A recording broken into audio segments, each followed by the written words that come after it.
Hello friends, welcome back to my YouTube channel Sheri's world of taste and talents.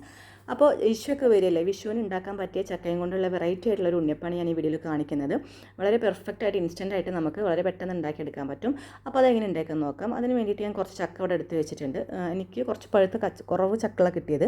നിങ്ങൾക്ക് നല്ല പഴുത്ത ചക്കയോ അല്ലെങ്കിൽ വരിക്ക ചക്കയോ എന്ത് വേണമെങ്കിലും, പഴച്ചക്ക എന്ത് വേണമെങ്കിലും എടുക്കാം. അപ്പോൾ നല്ല പഴുത്ത ചക്കയാണ് ഏറ്റവും ടേസ്റ്റ് ഉണ്ടാവുക. പിന്നെ ഞാനിവിടെ കുറച്ച് ഷുഗറും ഏലക്കായും കൂടി പൊടിച്ച് മാറ്റി വെച്ചിട്ടുണ്ട്. ഓക്കെ, അതുപോലെ തന്നെ ആ പൊടിച്ച ജാറിൽ തന്നെയാണ് വീണ്ടും ചക്ക ഇട്ടിട്ട് ഞാൻ നന്നായിട്ട് പേസ്റ്റ് ആക്കിയിട്ട് പൾപ്പാക്കിയിട്ട് എടുക്കുന്നത്. അപ്പോൾ നല്ല പേസ്റ്റ് ആക്കിയിട്ട് പൾപ്പാക്കിയിട്ട് കിട്ടിയിട്ടുണ്ട്. അപ്പോൾ പഴുത്ത ചക്കയാണെങ്കിൽ നല്ല പെട്ടെന്ന് പൾപ്പായി കിട്ടും. ഓക്കെ, വരിക്ക ചക്കയാണ് നല്ല പഴുത്ത് അളിഞ്ഞ് വരിക്ക ചക്കയാണ് നിങ്ങൾ ഇതുപോലെ പേസ്റ്റ് ആക്കേണ്ട കാര്യമൊന്നുമില്ല. പിന്നെ ഞാനിവിടെ എടുത്തിട്ടുള്ളത് റൈസ് പൗഡറാണ്. അപ്പോൾ 1.5 കപ്പ് റൈസ് പൗഡറാണ് എടുക്കുന്നുള്ളത്. അപ്പോൾ നമ്മുടെ പത്തിരിപ്പൊടി ഇടിയപ്പപ്പൊടി ഇല്ലേ, അതിൻ്റെ റൈസ് പൗഡറാണ് ഞാൻ ഇവിടെ എടുത്തിട്ടുള്ളത്. പിന്നീട് നമുക്ക് വേണ്ടത് മൈദയാണ്. ആ മൈദ എന്ന് പറയുന്നത് ഒരു 3/4 കപ്പ് മൈദ മതി. അപ്പോൾ ഇങ്ങനെ പെട്ടെന്ന് ഉണ്ടാക്കിയെടുക്കാൻ പറ്റിയ ഉണ്ണിയപ്പാണ്. മാവ് പിന്നെ അരി കുതിർത്ത് വെക്കേണ്ട കാര്യമൊന്നുമില്ല കേട്ടോ.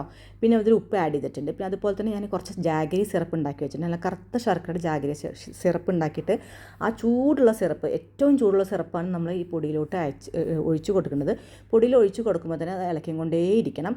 അത് മറക്കരുത്. അല്ലാതെ ഫുള്ളായിട്ട് ജാഗരി ഒഴിച്ചിട്ട് പൊടി ഇളക്കാമെന്ന് നിങ്ങൾ വിചാരിക്കരുത്. അങ്ങനെ ചെയ്യരുത്, കട്ട പിടിക്കുള്ളൂ. അപ്പോൾ കുറച്ച് ഒഴിച്ച് കൊടുത്തിട്ട് അത് ഇളക്കിയെടുക്കണം. അപ്പോൾ അത് ഒഴിച്ചു കൊടുത്തപ്പോൾ ഈ പൊടി വറുത്ത പൊടി ആയത് കാരണം തന്നെ അതൊന്ന് കട്ട പോലെ വന്നിട്ടുണ്ട്, ലൂസായിട്ടില്ല. അപ്പോൾ ഇതിന് വേണ്ടിയിട്ട് നമ്മൾ ഇത് ലൂസാക്കാൻ വേണ്ടിയിട്ട് ഇതിലോട്ട് ഞാൻ നല്ല ചൂടുള്ള വെള്ളം, പ്ലെയിൻ വാട്ടർ ഇല്ല, അത് നല്ല ചൂടാക്കിയിട്ടാണ് ഒഴിച്ചു കൊടുക്കുന്നത്. ഒരിക്കലും പച്ചവെള്ളം ഇതിലോട്ട് ഒഴിച്ചു കൊടുക്കരുത്. പച്ചവെള്ളവും പിന്നെ ശർക്കരയുടെ പാനിയും തണുത്തതാണെങ്കിൽ ഒരിക്കലും നമുക്ക് ആ ഉണ്ണിയപ്പം റെഡി ആവില്ല. അത് ആരെടുത്തിട്ട് ഉണ്ണിയപ്പം വരില്ല. അപ്പോൾ അങ്ങനെ കറക്റ്റ് വരാനാണ് ഈ ചൂടുവെള്ളം തന്നെ ഒഴിച്ചു കൊടുക്കുന്നത്. അപ്പോൾ മാവ് സെറ്റാക്കുമ്പോൾ തന്നെ നിങ്ങൾ ഒരു സൈഡിൽ ചൂടുവെള്ളം റെഡിയാക്കി വെച്ചിരിക്കണം. ഓക്കെ, പിന്നെ അതിലോട്ട് പിന്നീട് ഞാൻ ഈ ചക്കയുടെ പൾപ്പാണ് ഒഴിച്ചു കൊടുക്കുന്നത്. അപ്പോൾ പിന്നെ പഴച്ചക്കയാണ് നിങ്ങൾക്ക് ഉണ്ടെന്നുണ്ടെങ്കിൽ, നല്ല പഴുത്ത പഴച്ചക്കയാണെങ്കിൽ അത് നല്ല കൈ കൊണ്ട് ഞരടിയിട്ട് ഇതിലിട്ട് കൊടുത്താൽ മതി. പേസ്റ്റ് ആക്കേണ്ട കാര്യമില്ല. പക്ഷേ പഴുത്ത ചക്ക എടുക്കാൻ ശ്രമിക്കുക. ഇനി ചക്ക കിട്ടാത്തവരാണെങ്കിൽ, വീഡിയോ കാണുന്ന ചക്ക കിട്ടാത്ത രാജ്യത്തുള്ളവരാണെങ്കിൽ നിങ്ങൾക്ക് ചക്കയുടെ പൾപ്പ് കിട്ടുന്നുണ്ടെങ്കിൽ ആ പൾപ്പ് കൊണ്ടും നിങ്ങൾക്ക് ഉണ്ണിയപ്പം ഉണ്ടാക്കിയെടുക്കാൻ പറ്റും. നാട്ടിൽ ചക്കയുടെ സീസണാണ്, ചക്ക കിട്ടാത്ത പ്രശ്നമല്ല. അപ്പോൾ ഇങ്ങനെ ട്രൈ ചെയ്ത് നോക്കുക. അപ്പോൾ ചൂടുവെള്ളം ഒഴിച്ചിട്ട് കൺസിസ്റ്റൻസി കറക്റ്റ് ആക്കിയിട്ട് എടുക്കുക. ഓക്കെ, പിന്നെന്താ, ഇതേ റെസിപ്പി വിചാരിച്ച് നിങ്ങൾക്ക് മാങ്ങയും കൊണ്ടോ ഒക്കെ ചെയ്തെടുക്കാം കേട്ടോ. പിന്നീട് ഞാൻ ഇതിലോട്ട് കറുത്ത എള്ളാണ് ഇട്ട് കൊടുക്കുന്നത്. കറുത്ത എള്ള് മറക്കണ്ട, അത് എണ്ണയിൽ പൊരിഞ്ഞ് വരുമ്പോൾ നല്ലൊരു ഫ്ലേവർ ഉണ്ടാകും. പിന്നീട് ഞാൻ ഒരു പാൻ എടുത്ത് വെച്ചിട്ട് അതിലോട്ട് പശു നെയ്യാണ് ഒഴിച്ചു കൊടുക്കുന്നത്. പശു നെയ്യ് ഇല്ലെങ്കിൽ വെളിച്ചെണ്ണ ഉപയോഗിക്കാം, ഓയിൽ ഒരിക്കലും ഉപയോഗിക്കരുത്. ഈ പശു നെയ്യിൽ നമ്മൾ തേങ്ങ കൊത്ത് വറുക്കാൻ പോവുകയാണ്. അപ്പോൾ ചിലവർക്കിത് ഇഷ്ടമുണ്ടാകും, ചിലവർക്ക് ഇഷ്ടമുണ്ടാവില്ല. അപ്പോൾ കറുത്ത എള്ളും തേങ്ങക്ക് ഓപ്ഷനിലാണ്, വേണമെങ്കിൽ നിങ്ങൾക്ക് ഇടാം. പക്ഷേ ഈ നെയ്യിൽ ഈ തേങ്ങക്കൊത്ത് മൂപ്പിച്ചിട്ട് കഴിഞ്ഞാൽ അതൊരു പ്രത്യേക ഫ്ലേവറും പ്രത്യേക ടേസ്റ്റുമാണ്.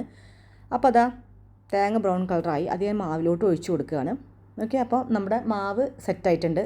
ഇനി നമുക്ക് ഇതിൽ ഇത് നമ്മൾ എടുത്ത് വെക്കുന്നില്ല മാവ്. നോർമലി അരി കുതിർത്ത് ഉണ്ടാക്കുകയാണെങ്കിൽ ഒരു 4-5 മണിക്കൂർ കഴിഞ്ഞാലാണ് നമുക്കത് ഉണ്ടാക്കാൻ പറ്റുള്ളൂ. അതിൻ്റെ ആവശ്യമില്ല. ഓക്കെ, പിന്നെ അതിലോട്ട് നമ്മൾ അപ്പസോഡ, ബേക്കിംഗ് സോഡയാണ് ഇട്ട് കൊടുക്കുന്നത്. കുറച്ചൊരു നുള്ളു ഇട്ട് കൊടുക്കുക, അധികം ഇടരുത്.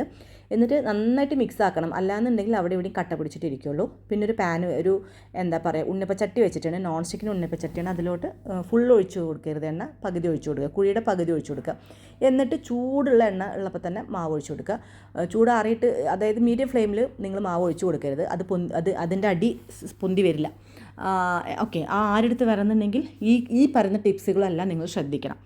ഓക്കെ, ചിലരുണ്ടാവും എണ്ണ നല്ല ചൂടായി, ഇനി ഒന്ന് തീ കുറക്കാം എന്നിട്ട് മാവ് ഒഴിക്കാമെന്ന് വിചാരിക്കും. അങ്ങനെ ഒരിക്കലും ചെയ്യരുത്. ആ നല്ല ഫ്ലെയിം ഉള്ളപ്പോൾ തന്നെ മാവ് ഒഴിച്ചിട്ട് ഒരു 2-3 സെക്കൻഡ് കഴിഞ്ഞ് കഴിഞ്ഞാൽ തീ നിങ്ങൾക്ക് പകുതിയാക്കി വയ്ക്കാം. ഓക്കെ, അപ്പോഴാണ് കറക്റ്റ് വരിക. അപ്പോൾ ഈ രീതിയിൽ നിങ്ങൾ ഈ നോൺ സ്റ്റിക്കിൽ അല്ലാത്തവർ ഉണ്ടാക്കുകയാണെങ്കിൽ ഞാൻ ഈ പറഞ്ഞ രീതികളൊക്കെ ഒന്ന് ഫോളോ ചെയ്യുക. പിന്നെ നോൺ സ്റ്റിക്കിൽ അല്ലാത്തവർ ഉണ്ടാക്കുമ്പോൾ ശ്രദ്ധിക്കുക, അടി പിടിക്കുന്നത് ശ്രദ്ധിക്കുക.